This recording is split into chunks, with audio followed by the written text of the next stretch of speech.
www.jamiamadiniyajadid.org. WhatsApp group number +92 333 424 9302.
حسین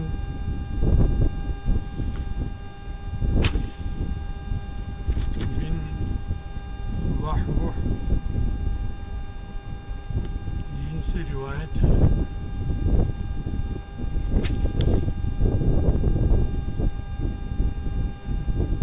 ان طلحة بن البراء رضی اللہ عنہ مرض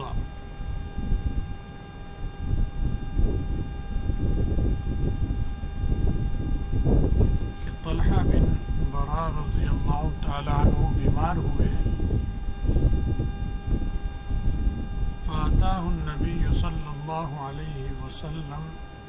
یعودہ رسول اللہ صلی اللہ علیہ وسلم ان کی عیادت کے لیے تشریف لائے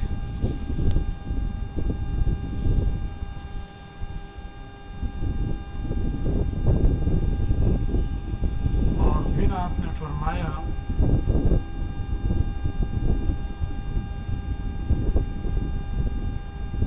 انی لا ارى طلحہ الا قد حدث به الموت، میرا خیال یہی ہے کہ طلحہ جو ہے ان کی موت آ لگی ہے، ان کا موت کا وقت قریب ہے، آثار سے ایسا ہی لگتا ہے۔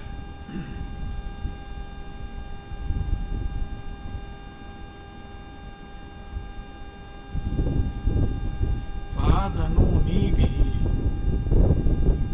تو مجھے اس بات کی اطلاع دے دینا، جب اگر ان کی وفات ہو جائے تو مجھے اطلاع دے دینا۔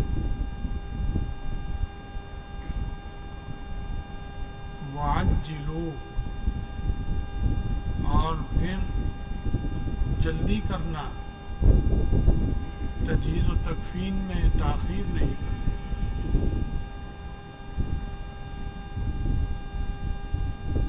کیونکہ لا ينبغي لجیفة مسلم ان تحبس بین ظہرانی اہلہ، کیونکہ یہ مناسب نہیں ہے کسی مسلمان کی لاش کے لیے، اس کی میت کے لیے، کہ اس کو اس کے اہل و عیال کے درمیان میں روکے رکھا جائے، یہ مناسب نہیں۔ یہ تعلیم رسول اللہ صلی اللہ علیہ وسلم نے میت کے بارے میں دی ہے کہ اس میں تاخیر نہیں ہونی چاہیے۔ یہ تاخیر جو ہے یہ زیادہ ہو جاتی ہے، بعض دفعہ اتنی کہ گناہ بن جاتا ہے. جو روکنے کا سبب بنتے ہیں انہیں گناہ ملتا ہے. اور اس میں لاش سے یا اس آدمی سے تعلق اور محبت نہیں ہوتی، بلکہ اس کی حق تلفی ہوتی ہے، اس کی بے حرمتی ہوتی ہے، کیونکہ اس کا ٹھکانہ، اس کے تقاضے، اس کی ضرورتیں بدل چکی ہیں. روح اور جسم دونوں جس انداز میں حیات میں ہوتے ہیں وہ حالت بدل گئی، ختم ہو گئی. اب یہ جسم ہے اور بغیر روح کے وہ اس روح سے، اس روح کا اس جسم سے ایک تعلق تو ہے، وہ تو رہے گا، قیامت تک رہے گا، قبر میں بھی رہے گا. لیکن جو حیات میں اس کے ساتھ تھی، جسم کے ساتھ جو اس کا قوی تعلق تھا اور جوڑ تھا، تعلق ہی نہیں بلکہ ملاپ تھا، ملاپ ختم ہو گیا، روح نکال لی گئی اس کی. اب جسم میں، اس کے جسم میں اندرونی طور پر خرابیاں شروع ہو گئی، جسم بگڑنا شروع ہو گیا. تو اس کو رکھنا جو ہے یہ اس کے بے حرمتی ہے. باپ کی میت کو روک لیتے ہیں، پھر اسے برف خانے میں رکھوا دیتے ہیں. لیکن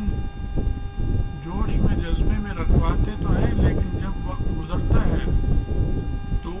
انہیں خیال آنے لگتا ہے کہ ہم نے غلط کیا، ہم نے یہ ابا کے ساتھ، اپنی ماں کے ساتھ یا فلاں عزیز کے ساتھ غلط کیا.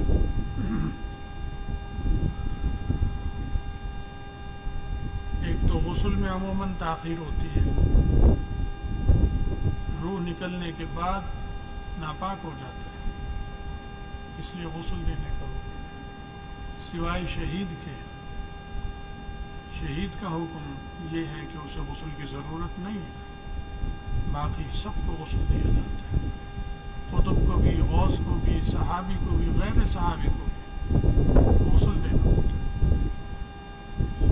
تو یہ غسل تو زندہ دیں گے نا، تو یہ اب غسل نہیں دے رہے، تاخیر کر رہے غسل دینے میں. اور اگر کہیں ہم نے غسل تو دے دیا، ہم برف میں رکھ دیتے ہیں، تو ابھی غسل تو دیا لیکن قبر میں کہاں دفنایا؟ قبر میں بھی تو دفناؤ، یہ بھی تو جلدی کا حکم ہے. صرف یہی حکم نہیں ہے کہ اسے غسل جلدی دے دو اور کفن دے دو بس، بلکہ اس کی نماز جنازہ بھی جلدی کرو اور اس کے بعد تدفین میں بھی تاخیر نہ کرو. یہ سارے حقوق زندوں پر ہیں، اس میں تاخیر کرنا ٹھیک نہیں ہے کہ فلاں نے آنا ہے اور فلاں نے آ کے چہرہ دیکھنا ہے. تو چہرہ دیکھنے سے کیا ہوگا؟ چہرہ تو اس کا دیکھا ہوگا، ساری زندگی ساتھ رہے گا اس کے. تو چہرہ دیکھ کر اگر کوئی خوشی ہوتی تو پھر تو ٹھیک ہے، چہرہ دیکھ کر تو غم تازہ ہی ہوگا اور بڑھے گا. اور اگر آنے میں تاخیر ہوئی اور چہرے میں تبدیلی اور تغیر آ گیا، شکل خراب ہونی شروع ہو گئی اور کوئی ناگوار چیز پیش آ گئی، تو سب کو پریشانی ہوتی ہے اور لاش کی بے حرمتی ہوتی ہے. اس طرح بہت دفعہ ہوتا ہے. تو یہ لاش کے ساتھ مذاق ہوتا ہے،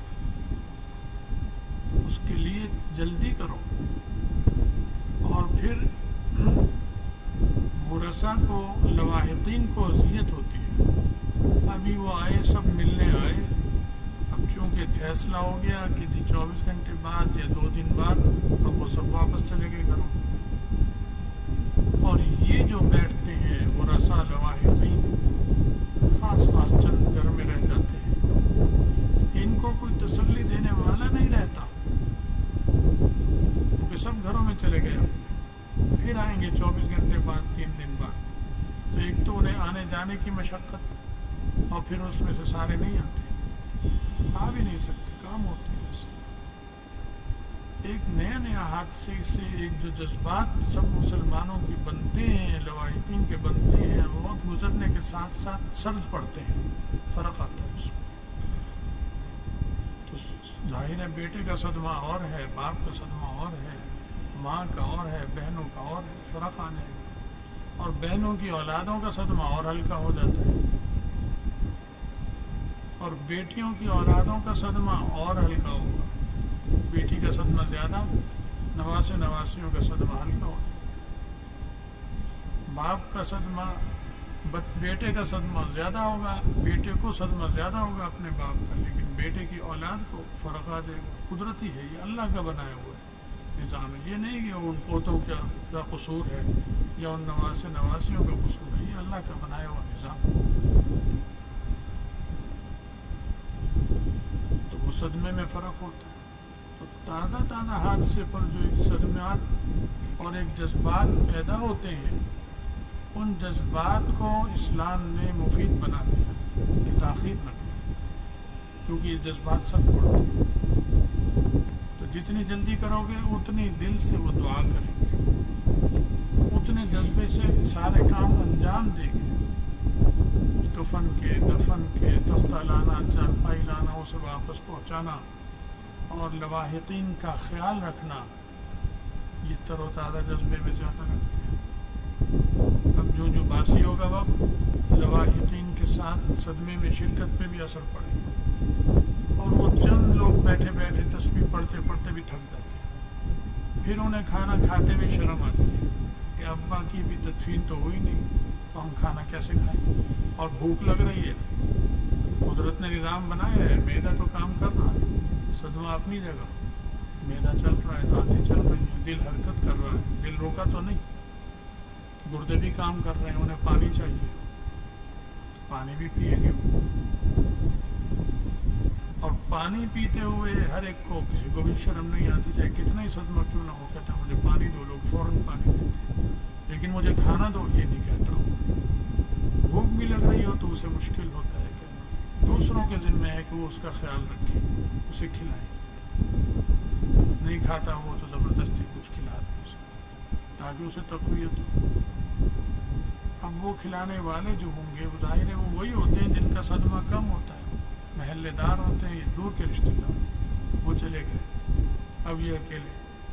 ایک دوسرے کا منہ دیکھیں، تسبیح پڑھتے پڑھتے تھک گئے، تو وہ ایک قدرت کا جو ماحول قدرتی ہوتا ہے وہ بدل جاتا ہے، اور مصنوعی پن آ جاتا ہے بہت سی چیزوں کی، مصنوعیت کہ چونکہ اس کا موقع کا تقاضا ہے اس لیے یہ کر لو، اور جب صدمہ تازہ ہوتا ہے تو وہ خود بخود ہوتا ہے، یہ نہیں ہوتا کہ کر لو، ہو رہا ہے خود بخود ہر کام۔ تو اللہ تعالیٰ نے ہر چیز کا جیسا موقع ہے اس کے مطابق اللہ تعالیٰ انسانوں کے مزاج اور فطرت سے واقف ہے، باپ کی فطرت سے بھی واقف ہے کہ بیٹے کے لیے کیا جذبات ہیں، بیٹے کے باپ کے لیے کیا ہے، دور کے اور قریب کے رشتہ داروں کے کیا ہے، اس کے مطابق احکامات نازل کیے کہ اس طرح کرو، فرمایا جلدی کرو، اور ذمہ داری سے فارغ ہوتے ہیں، اور پھر اپنے اپنے کاموں میں لگو، کیونکہ واپس تو وہ نہیں آ سکتا، چاہے لاش 4 دن رکھ لو، 10 دن رکھ لو، 1 مہینہ رکھ لو، واپسی نہیں ہو سکتی اس کی۔ تو رسول اللہ صلی اللہ علیہ وسلم نے یہ فرمایا کہ اس کو جلدی سے کرو سارے کام، اور کسی مسلمان کے لیے مناسب نہیں ہے کہ اس کو اہل و عیال کے درمیان میں رکھا جائے اس کی لاش کو، تو اس لیے یہ کام بہت جلد انجام دینے چاہیے، اس میں تاخیر نہیں کرنی چاہیے، اس سے جذبات بھی متاثر ہوتے ہیں، لاش کی بھی بے حرمتی ہوتی ہے، اور اس کا اکرام آیا ہے، اس کا احترام آیا ہے، اور جلدی امور انجام دینے کا آیا ہے۔ اللہ تعالیٰ ہمیں اور آپ سب کو عمل کی توفیق دے، دین کی سمجھ دے، خاتمہ ایمان پر فرمائے، اور آخرت میں رسول اللہ صلی اللہ علیہ وسلم کی شفاعت اور ان کا ساتھ نصیب فرمائے۔ فرمائے. وآخر